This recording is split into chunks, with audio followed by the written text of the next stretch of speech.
Alhamdulillahi Rabbil Alamin. Wassalatu wassalamu ala ashrafil mursalin wa ala alihi wa ashabihi ajma'in. Subhanaka la ilma lana illa ma 'allamtana innaka antal alimul hakim. Rabbi shrah li sadri wa yassir li amri wahlul 'uqdatam min lisani yafqahu qawli wa ma taufiqi illa billah. Alaihi tawakkaltu wa huwa rabbul arsyil azim. Yang berbahagia Tuan Imam Barisan Ahli Jawatan Kuasa dan pegawai-pegawai masjid, anak-anak jamaah lelaki dan perempuan rahimakumullah. InsyaAllah pada malam ini kita mulakan kuliah kita setelah kita bercuti bulan Ramadan dan juga bulan Syawal. Sekarang sudah bulan Zulkaidah.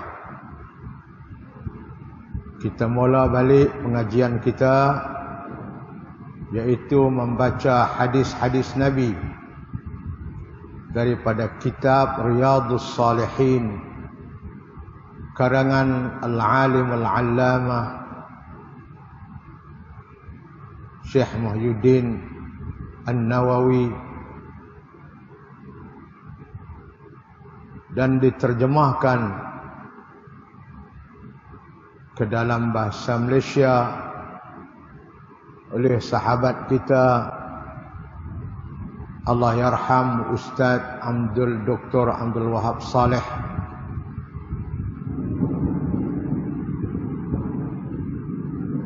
Dia adalah pensyarah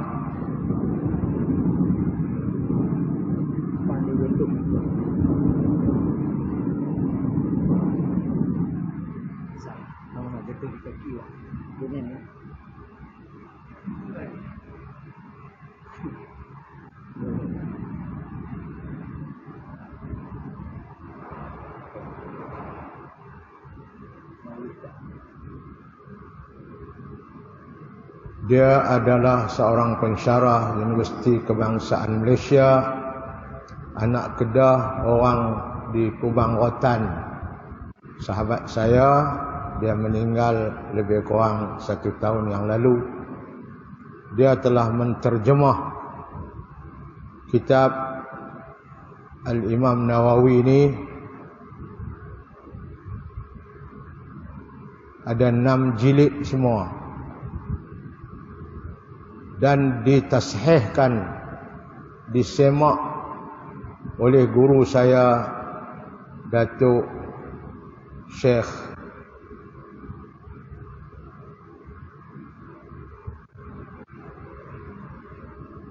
Mufti Kelantan dulu, yang juga telah meninggal dunia, Syekh Ismail Yusuf.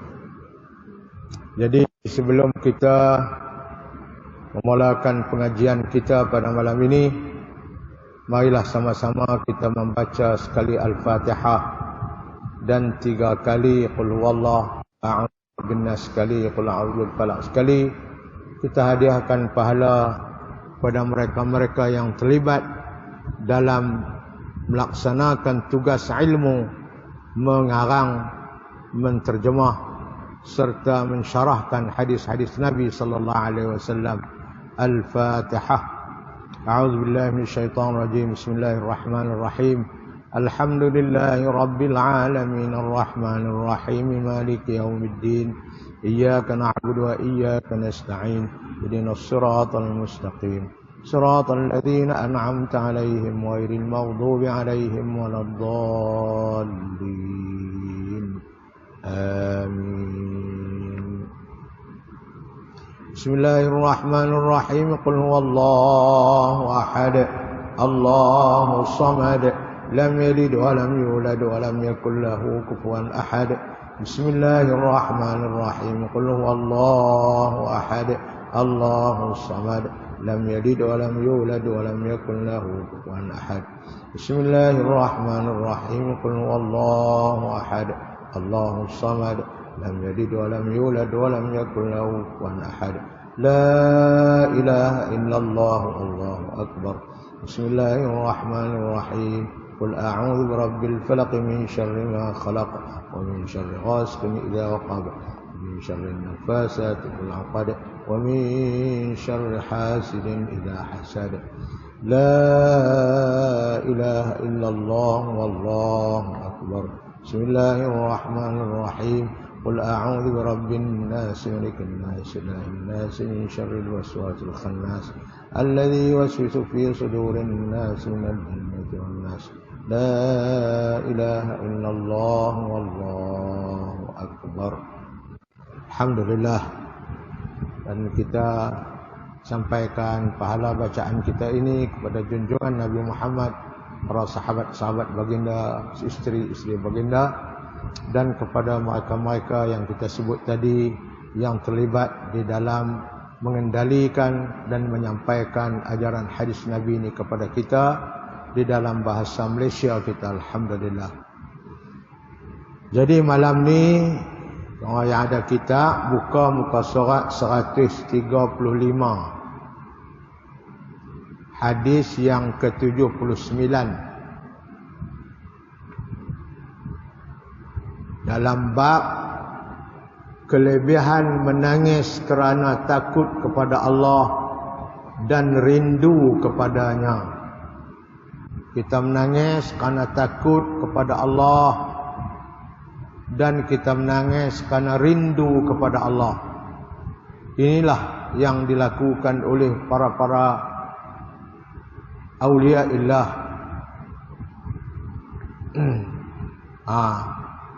Hadis 79.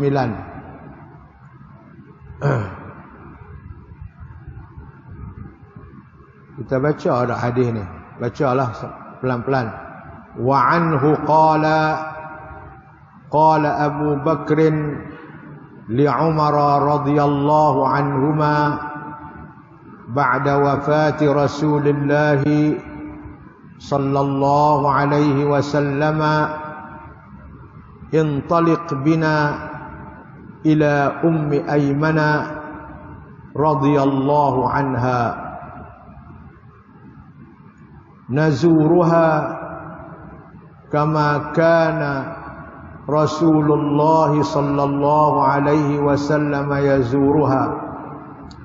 Falamma intahaya ilaiha bakat faqala laha ma yubkiki ama ta'lamina annama 'inda Allahi khairun li Rasulillah sallallahu alaihi wasallam. Qalat inni la abki anni la a'lamu annama 'inda Allahi khairun li Rasulillah sallallahu alaihi wasallam, walakin abki anna al-wahya qad inqata'a min as-sama'i fahayyajatuhuma 'ala al-buka'i faja'ala yabkiyani ma'aha. Rawahu Muslim. Itu hadis dia. Cerita hadis ni selepas Nabi sallallahu alaihi wasallam wafat,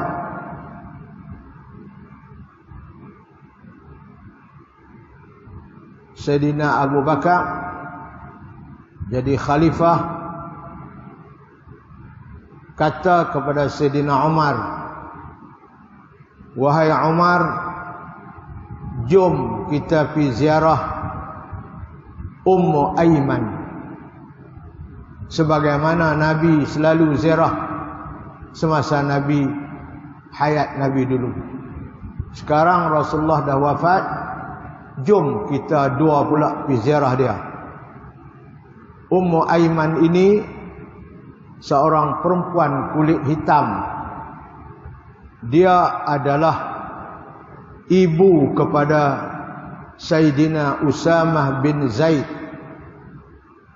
istri kepada Zaid bin Harithah, seorang hamba kepada Khadijah binti Khuwailid, yang Khadijah bagi kat Nabi, Nabi merdekakan Zaid bin Harisah ini, mula-mula Nabi nak buat anak angkat dia, nak buh bin dia, Allah tak bagi. Allah larang dalam Quran, jangan bubuh bin kamu, bukan anak kamu, buh bin pak dia. Jadi Nabi pun buh bin Zaid bin Harisah, pak dia nama Harisah. Sayyidina Khadijah bagi kat Nabi, kerana Nabi sayang kat dia. Dia pergi menjaga dengan Nabi, Nabi sayang kat dia. Akhirnya Nabi kawinkan dia dengan Ummu Aiman, seorang asalnya hamba berkulit hitam. Dapatlah anak namanya Usamah bin Zaid, cucu angkat Nabi yang Nabi cukup sayang kat dia.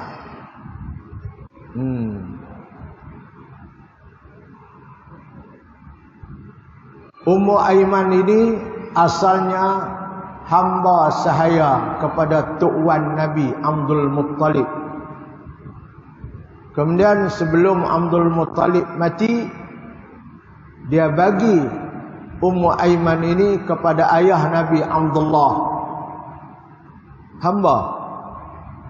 Kemudian apabila ayah Nabi mati, maka Ummu Aiman ini duduk dengan mak Nabi. Kemudian mak Nabi lahirkan Nabi, dia duduk jaga Nabi.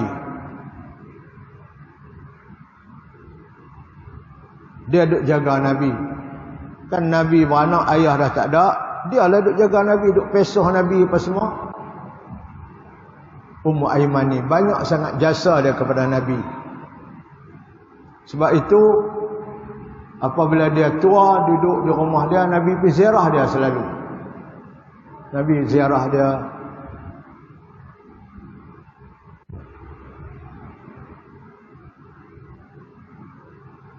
Dapat anak dengan Zaid bin Harisah. Zaid bin Harisah meninggal dunia, dapat anak Usamah bin Zaid, seorang budak yang cerdik, yang Nabi cukup sayang kat dia.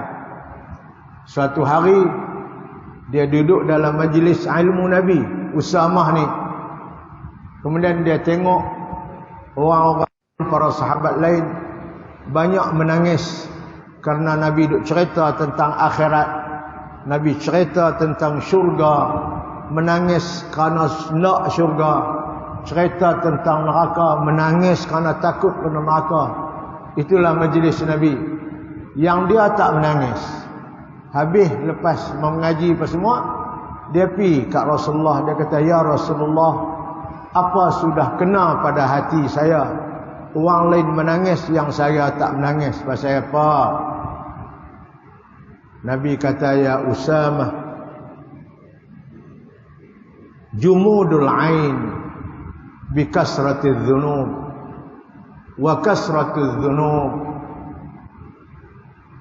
Jumudul ain biqaswatil qulub wa qaswatul qulub bikasratiz dzunub wa kasratiz dzunub binisyanil maut wa nisyanul maut bihubbid dunya wa hubbud dunya ra'su kulli khati'atin aw kama qala. Lebih kurang begitulah. Hei Usamah, kamu tahu tak yang tak terbit air mata sebut syurga pun tak terbit air mata, sebut neraka pun tak terbit air mata, sebut mati pun tak terbit air mata, pasal hati manusia sudah keras. Nabi sebut. Mungkin hati hang keras dah ni, hang tak teriak, tak menangis macam orang lain, macam Abu Bakar, macam Umar. Dan hati manusia jadi keras, kata Nabi, wahai Usamah, dengan sebab banyak dosa. Buat dosa banyak, hati jadi keras. Dan manusia buat dosa banyak, kata Nabi, wa kasratiz dzunub binisyanil maut. Manusia buat dosa banyak sebab dia lupakan mati. Itu step dia. Air mata tak terbit, hati keras. Hati keras pasal banyak dosa. Banyak dosa pasal hati keras pasal banyak dosa. Banyak dosa pasal lupakan mati. Wa nisyanul maut. Hei Usamah, manusia lupakan mati bihubbid dunya, puncanya karena mereka cinta ke dunia ni, cinta ke duit, cinta macam-macam, lupa mati. Wa hubbud dunya ra'su kulli khati'atin ya Usamah. Cintakan dunia itulah menjadi punca kepada segala kepincangan dalam hidup ni. Berkelahi sana, berkelahi sini, gaduh sana, gaduh sini, hasad kau ni, dengki kau ni, tak lain dan tak bukan karena cintakan dunia. Ini step dia Nabi bagi kat dia. Manusia tak mengalir air mata, hati dia keras. Manusia hati dia keras sebab banyak dosa. Manusia banyak dosa sebab lupakan mati. Manusia lupakan mati sebab cintakan dunia. Cintakan dunia adalah merupakan punca kepincangan hidup manusia di dunia ini. Itu step dia. Tengoklah dalam dunia kita. Kita pun kalau legutu punya perangai, jadi legutu. Kita tak rasa sedih apabila sebut neraka.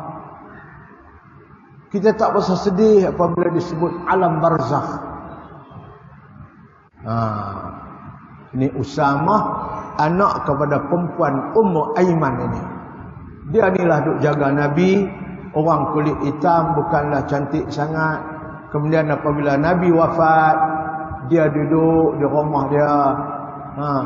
Disebut lebih kurang 5 bulan lepas Nabi wafat, dia pula wafat, mati. Sayyidina Abu Bakar cerita dalam hadis ini, apabila Nabi dah wafat, Abu Bakar kata ke Umar, wahai Umar, jom kita pergi ziarah Ummu Aiman. Kerana Nabi selalu duk ziarah dia masa Nabi hidup dulu. Jom. Mereka pun dua pergi sampai kat dia, bagi salam semua. Dia tengok Abu Bakar dengan Umar, dia menangis. Dia teriak. Abu Bakar kata, Umar kata, wahai Ummu Aiman, kenapa cik teriak? Sedih kat Nabi kah? Nabi Muhammad ni kedudukan dia cukup tinggi di sisi Allah. Tak perlu teriak, tak perlu bersedih. Karena kedudukan dia, walaupun dia sudah tidak ada di dunia, kedudukannya dia tinggi di sisi Allah. Umar Yaman jawab apa? Hei Abu Bakar, hei Umar, makcik teriak bukan kerana Nabi mati, Nabi wafat. Dan makcik memang tahu kedudukan Nabi di sisi Allah lebih tinggi daripada kedudukan kita. Bukan Nabi makcik teriak kes tu, tapi makcik teriak ni, wahai Abu Bakar, Umar, kerana dengan wafatnya Nabi, dengan matinya Nabi, wahyu dari langit dah tak turun. Masa Nabi hidup, wahyu duk turun. Jibril duk mai Quran. Lepas Nabi mati, wahyu tak turun dah.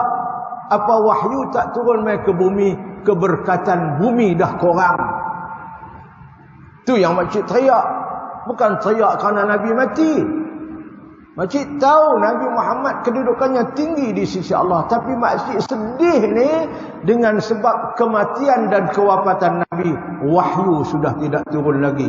Keberkatan bumi sudah tidak ada lagi.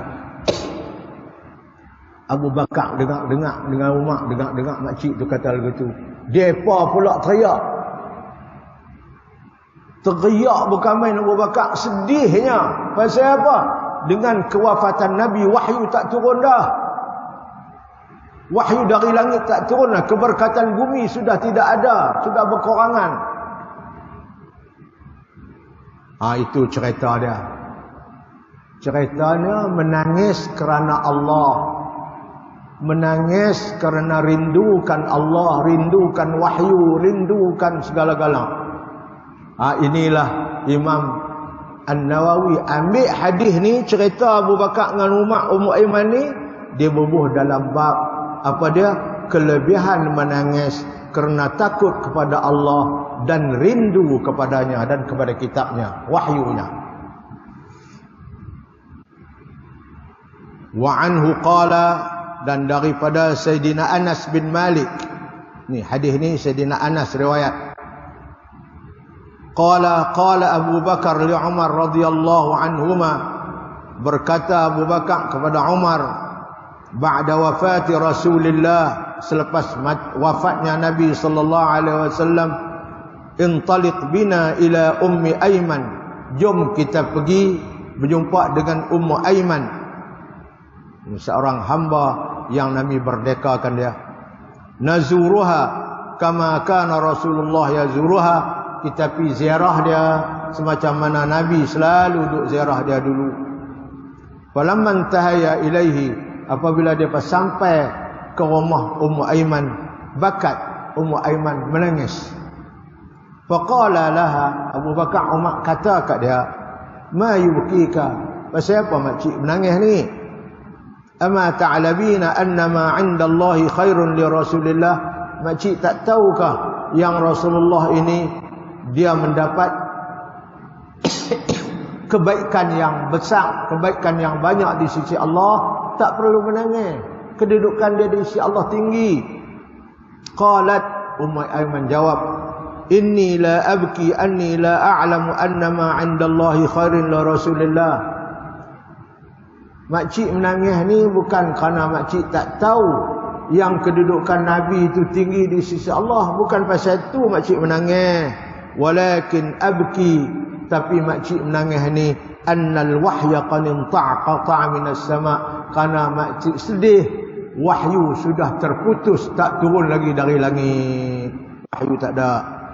Fahayyajatuhuma 'alal buka, maka jawapan Ummu Aiman itu menyebabkan Abu Bakar dan Umar pula menangis. Faja'ala yabkiyani ma'aha, maka Sayyidina Abu Bakar dan Umar itu menangis bersama-sama dengan dia. Ini dia tuan-tuan cerita Ummu Aiman. Katanya lepas 5 bulan Nabi wafat, dia pula meninggal dunia. Daripada Anas radhiyallahu anhu katanya, Abu Bakar berkata kepada Umar radhiyallahu anhuma, selepas wafatnya Rasulullah sallallahu alaihi wasallam, apa dia kata? Marilah kita pergi menziarahi Ummu Aiman radhiyallahu anha, sebagaimana yang dilakukan oleh Rasulullah sallallahu alaihi wasallam. Lalu apabila kami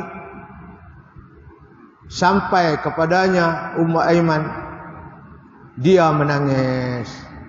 Maka kedua-duanya bertanya kepadanya, kenapa engkau menangis? Tidakkah engkau ketahui bahwasanya apa yang ada di sisi Allah itu lebih baik bagi Rasulullah sallallahu alaihi wasallam? Tak tahukah menangis buat apa? Ummu Aiman menjawab, sesungguhnya aku menangis bukan kerana aku tidak tahu apa yang ada di sisi Allah itu lebih baik bagi Rasulullah sallallahu alaihi wasallam, bukan pasal itu, tetapi aku menangis kerana wahyu telah terputus daripada langit. Maka kata-kata yang demikian menyentuh perasaan mereka, lalu kedua-dua mereka Abu Bakar Umar pun menangis pula. Ini cerita dia. Apa pengajaran kita dapat daripada hadis ini? Dia buat kesimpulan ada 6 pengajarannya yang kita dapat. 1, Islam menggalakkan umatnya supaya menziarahi antara satu sama lain untuk mengeratkan hubungan silaturahim dalam kalangan umat Islam seluruhnya.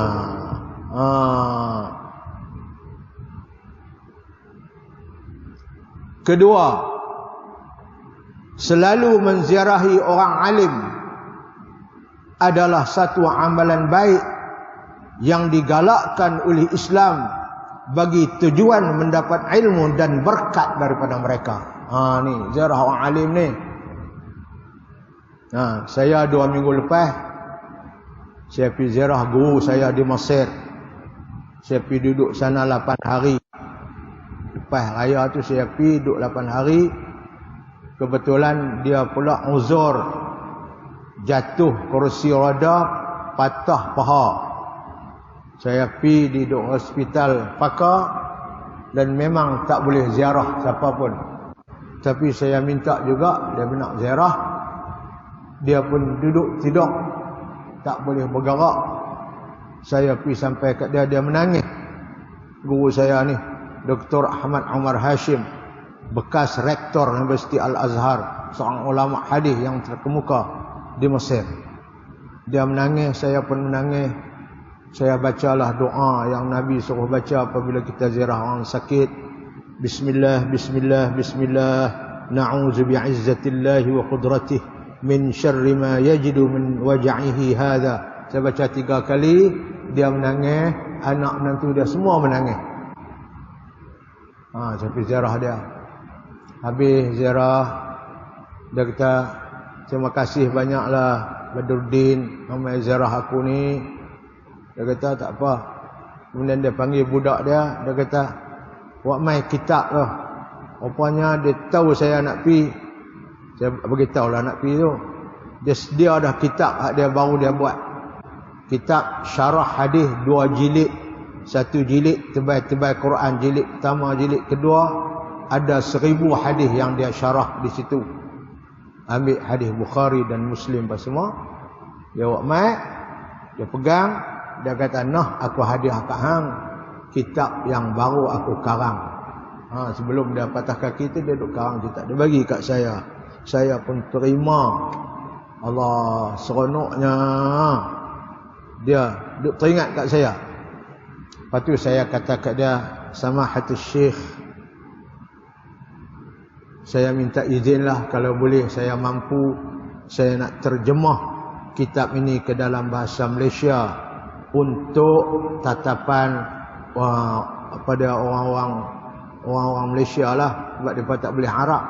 Dia kata, ya ahlan wa sahlan. Dia kata, aku seronok sangatlah kalau hang boleh terjemah, sebab orang lain pada Arab pun dapat faedah daripada kitab yang aku buat ni. Tak apalah, saya balik baca dulu. Saya kata, kalau saya mampu saya terjemah takat saya boleh. Kemudian dia minta lagi 1 petah gitu, cerita. Dia bagi kat saya. Dia suruh menantu dia bagi pen kat saya, tulis nama saya, tempat kosong. Rupa-rupanya kertas itu adalah sanad hadis Bukhari daripada dia sampai ke Imam Bukhari. Saya tengok guru-guru dia daripada kat dia sampai ke Imam Bukhari seramai 16 orang. Sampai ke Imam Bukhari, saya yang ke-17. Imam Bukhari pi kat Nabi pula ada 5 orang. Semua daripada dia sampai Imam Bukhari 16. Imam Bukhari naik kat Nabi pula 5. Semua 21 orang sampailah sanad tu kepada Nabi sallallahu alaihi wasallam. Dia bagi kat saya sanad tu, dia kata ambil ini sebagai silsilah sanad untuk hadis-hadis Nabi sallallahu alaihi wasallam. Saya terima. Allah, saya kata ini lebih berharga daripada sijil PhD. Bukan senang dia nak bagi kat orang yang tertentu. Alhamdulillah. Saya pergi ziarah dia. Kita menangis sebab dia patah kaki. Dia seronok menerima kita. Kita pun sedih tengok dia tak boleh bangkit. Kemudian saya ziarah juga orang-orang lain. Bekas Mufti Mesir, Dr. Ali Jum'ah. Saya pergi rumah dia,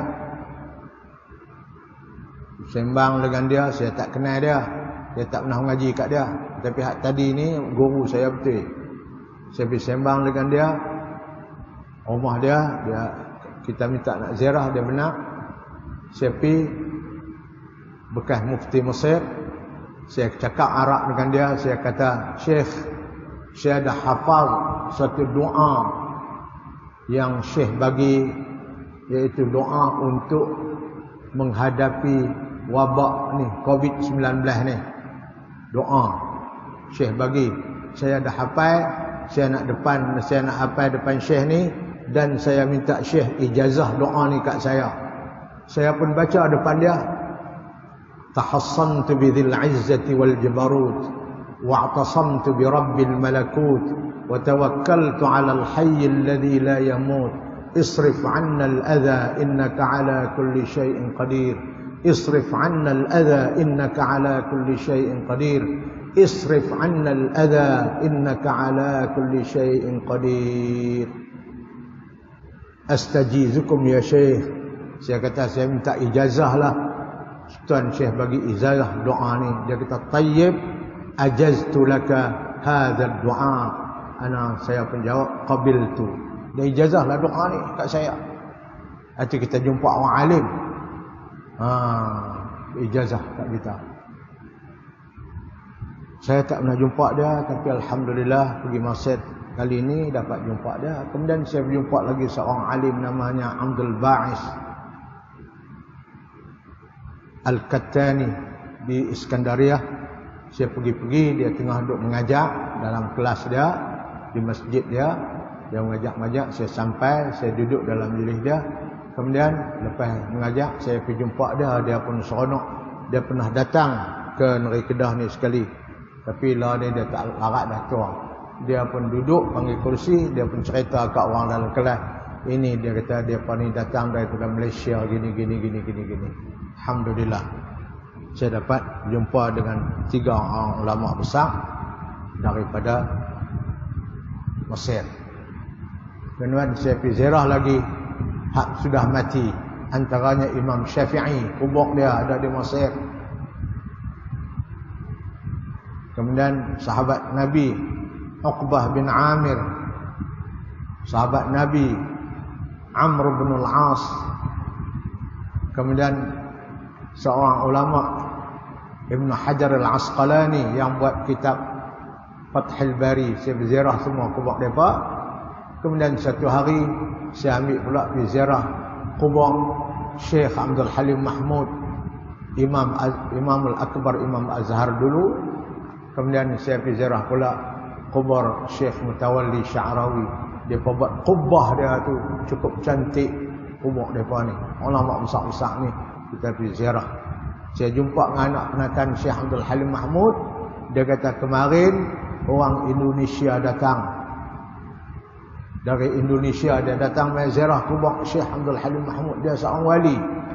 Kubur dia buat kubah hijau macam kubur Nabi tu, duduk tepi masjid dia. Dia buat masjid. Dia kata kemarin orang Indonesia mai. Anak menakan dia duk abang kat saya, cakap Arab lah. Dia mai dari Indonesia tu bukan mengaji di Azhar, dia mai terus di Indonesia dan dia mai Mesir, dia mai melawat kubur. Ni. Pak saudara saya ni seramai 33 orang mai. Dia kata hang mai tak abang kat aku, tidak aku nak sembelih kambing lah, nak jamungan. Dia kata, saya kata tak payahlah. Saya mai bukan nak makan kambing. Dia jamu teh pada kita. Lain kali kalau mai Mesir, mai lah sini dia kata. Dia jadi tuk pengulu di kampung tu, kawan ni. Alhamdulillah. Jadi saya pergilah ziarah, duduk 8 hari. Alhamdulillah dapat ziarah ulama-ulama yang masih hidup dan ulama-ulama yang sudah pergi meninggalkan kita. Itu dia kata tu, selalu menziarahi orang alim adalah satu amalan baik yang digalakkan oleh Islam bagi tujuan mendapat ilmu dan berkat daripada mereka. Walaupun mereka sudah mati. Tapi kubur Imam Syafi'i, dulu saya pergi nak masuk tak boleh. Mereka duduk tengah perbaik masjid. Lapis kali ini dah siap. 3. Umat Islam hendaklah sentiasa mengharapkan rahmat daripada Allah Subhanahu wa taala. Di samping itu, hendaklah berusaha terus-menerus supaya rahmat itu tidak terputus. Rahmat. Nah, sebab itu masuk kubur pun depa tulis lagi kembali ke rahmatillah. Rahmat Allah tu kita nak masa kita hidup di dunia ni sampai kita mati. Terus menerus, tak bagi putus. Keempat, harus menangis karena terputus kebajikan dan kehilangan orang yang saleh. Boleh kita menangis. Tok guru kita mati, kita menangis, sedih pasal dia sudah pergi menghadap Allah. Kita nak ambil ilmu kat siapa, kita nak dapat kat siapa. Ni harus menangis kerana kehilangan orang alim ulama.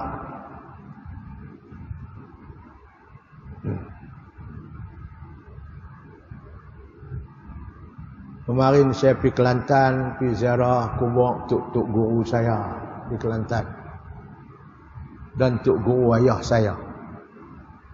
Alhamdulillah, pergi ziarah kubur mereka, duduk kita berdoa kepada mereka, sedih. Mereka dulu banyak menyampaikan ilmu. 5. Kelebihan Ummu Aiman radhiyallahu anha tadi itu sentiasa diziarahi oleh Rasulullah sallallahu alaihi wasallam, dan selepas baginda wafat dia ziarahi pula oleh Abu Bakar dan Umar radhiyallahu anhuma, sahabat-sahabat Nabi. 6. Tawadhu' Rasulullah sallallahu alaihi wasallam dan dua sahabatnya sepatutnya tawadhu', apa tu tawadhu'? Sepatutnya menjadi contoh kepada semua orang beriman.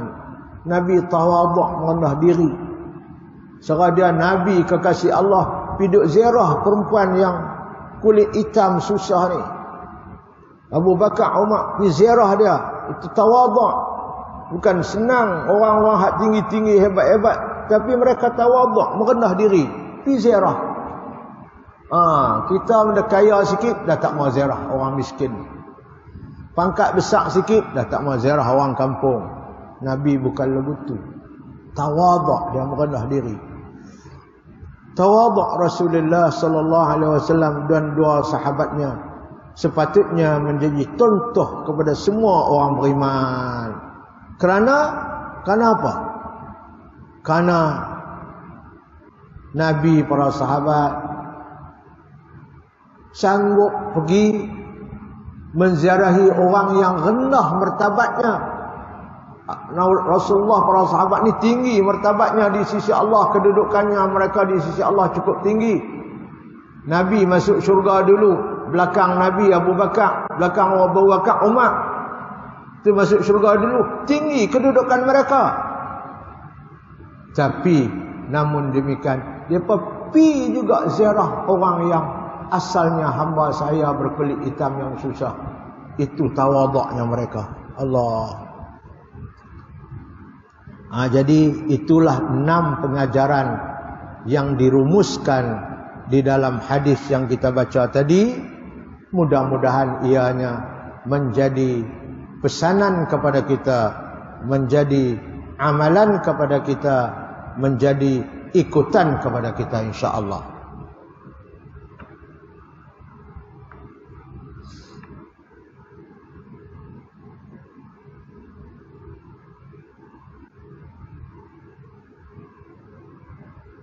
Hadis 80 pula kita baca.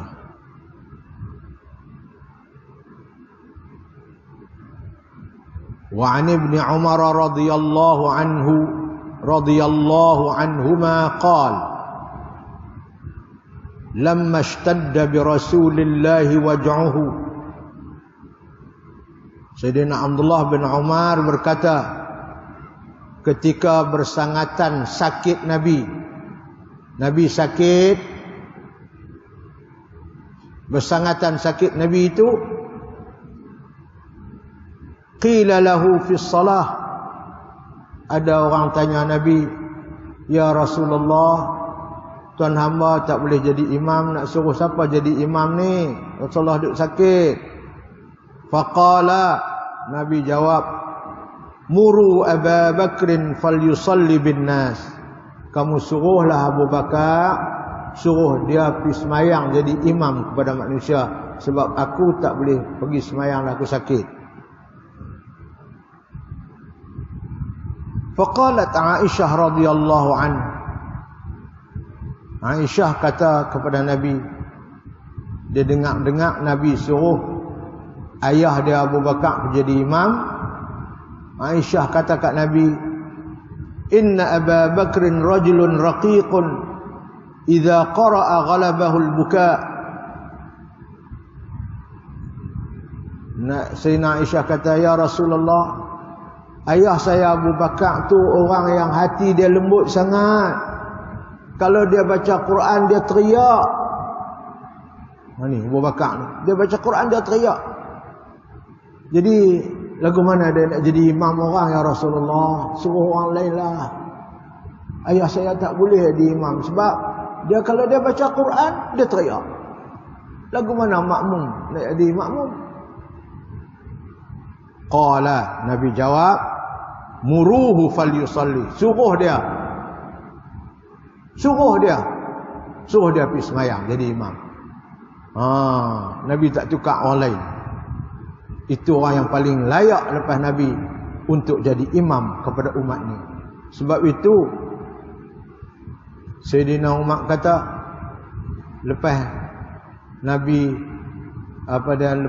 wafat, Sayyidina Umar kata, kalau untuk kita semayang nak menghadap Allah pun Nabi pilih dia suruh jadi imam kat kita, urusan akhirat dia jadi imam kat kita semayang, maka urusan dunia untuk nak memerintah jadi khalifah pun kita angkat dia lah. Sebab tu dia angkat dia jadi khalifah. Pasal apa? Nabi pilih dia untuk urusan akhirat. Urusan dunia apa saja kita pilih dia. Lepas tu Sayyidina Abu Bakar, dia pun tak mau jawatan tu, tapi Sayyidina Umar dan para sahabat pilih dia juga. Wa fi riwayatin an Aisyah radhiyallahu anha, dalam satu riwayat Aisyah pula, qalat, Aisyah kata, qultu, saya kata kat Nabi, kata Aisyah, inna Abu Bakrin idza qama maqamaka lam yusmi'in nas minal buka. Ya Rasulullah, kalaulah ayah saya Abu Bakar itu pi duduk tempat tuan hamba pi jadi imam, manusia tak dengar bacaan dia. Pasal apa? Dia menangis kuat. Tak dan makmum tak boleh dengar bacaan dia pasal dia duduk teriak, duduk sedu duduk. Nabi kata tak, suruh dia jadi imam. Itu kedudukan Sayyidina Abu Bakar. Dia, sebab itu Nabi pilih dia. Nak hijrah pun Nabi pilih dia. Duduk dengan Nabi dalam gua, pi dengan Nabi hijrah Sayyidina Abu Bakar ni. Tapi dia tak lama lepas dia jadi khalifah, Nabi wafat, dia jadi khalifah 2 tahun 3 bulan lebih kurang, dia pula mati, meninggal dunia. Usia dia sama dengan usia Nabi, 63 tahun. Jadi lebih kurang dia muda pada Nabi 2 tahun lebih sikit aja, 2 tahun 3 bulan. Sebab umur Nabi mati 63, umur dia mati pun 63. Setelah dia menjadi khalifah 2 tahun 3 bulan lebih kurang. Kemudian ganti Sayyidina Umar, jadi khalifah sampai 10 tahun. Sayyidina Umar pun mati umur 63 juga.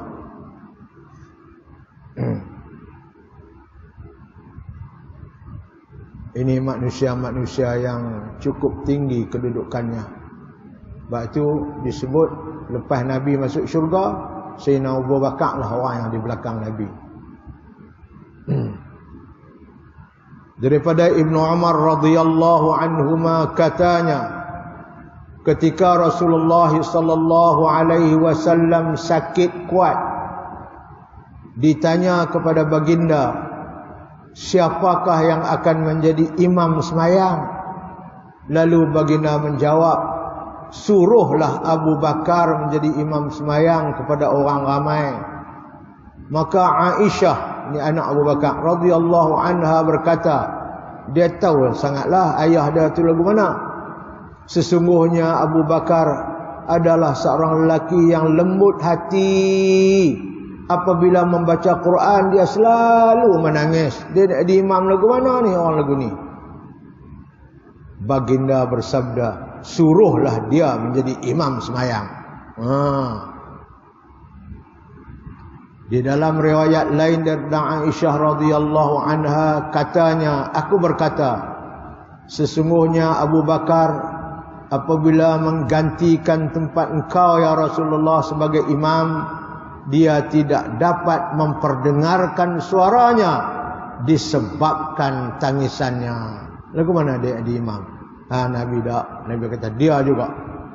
Dialah yang paling layak selepas aku jadi imam. Lepas Nabi pernah semayang di belakang dia. Islam mengutamakan orang yang berilmu pengetahuan dan berwibawa untuk menjadi imam semayang. Hadis ini menunjukkan juga bahawa pucuk pimpinan umat Islam hendaklah daripada orang yang berilmu pengetahuan dan berwibawa. Sebab tu dia melantik Abu Bakar. Orang Islam hendaklah menunaikan semayang dengan penuh khusyuk dan ikhlas sehingga menimbulkan rasa nikmat beribadat serta melahirkan rasa pengabdian diri kepada Allah Subhanahu wa taala. Allah, khusyuk dalam semayang ni. Masa lazat. U'budullah ka'annaka tarah. Nabi kata, beribadatlah, semayanglah kamu beribadat kepada Allah seolah-olah kamu nampak Allah. Allah memang tak nampak, tapi kita duduk tu seolah kita nampak Allah. Macam kita duduk di depan dia dengan hati kita. Fa illam takun tarah, kalau kamu tak boleh nak tengok Allah, fa innahu yaraka, Allah tetap tengok kamu. Kita duduk diri atas tikar semayang, Allah perhati kita, Allah tengok kita dengan pandangan rahmat dia. Sebab itu hati kita kalau boleh jangan ingat mata. Sebab itu Nabi, kalau Nabi kata semayang Isya lapak nasi, makan dulu. Makan dulu. Buka puasa dulu, baru pergi semayang maghrib. Jangan duk pergi semayang maghrib dulu, tak buka puasa lagi. Sekali diingat metabak lah, bengkang lah, haknu lah ni, jangan. Hilang khusyuk. Pergi makan dulu, baru semayang. Makan sikit lah, rasa dulu, semayang. Jangan banyakkan tengah orang tua-tua dia, baru nak semayang dulu, sekali senang nak makan. Bukan lagu tu. Hati kita tu.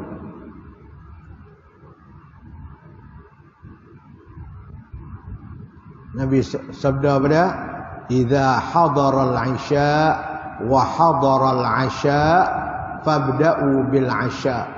'Isha. Idza hadara al-'isha. Apabila masuk waktu Isya dah. Wa hadara al-'asha, dan makan malam pun disediakan dah. Kita ni lapang. Isya masuk dah, makan malam sedia. Fabda'u bil 'asha, Nabi kata, pergi makan dulu. Jadi hang semayang dulu, hang duk ingat nak makan.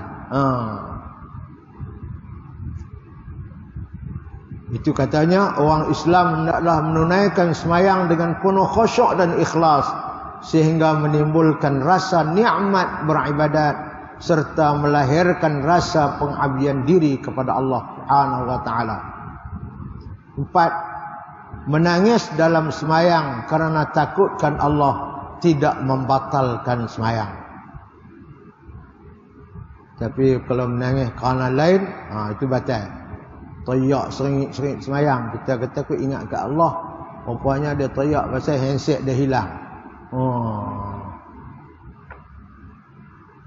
Dia pergi ambil semayang, sudah ambil semayang, hilang handset dia. Sambil semayang teriak handset hilang. Bukan kerana Allah, batallah semayang.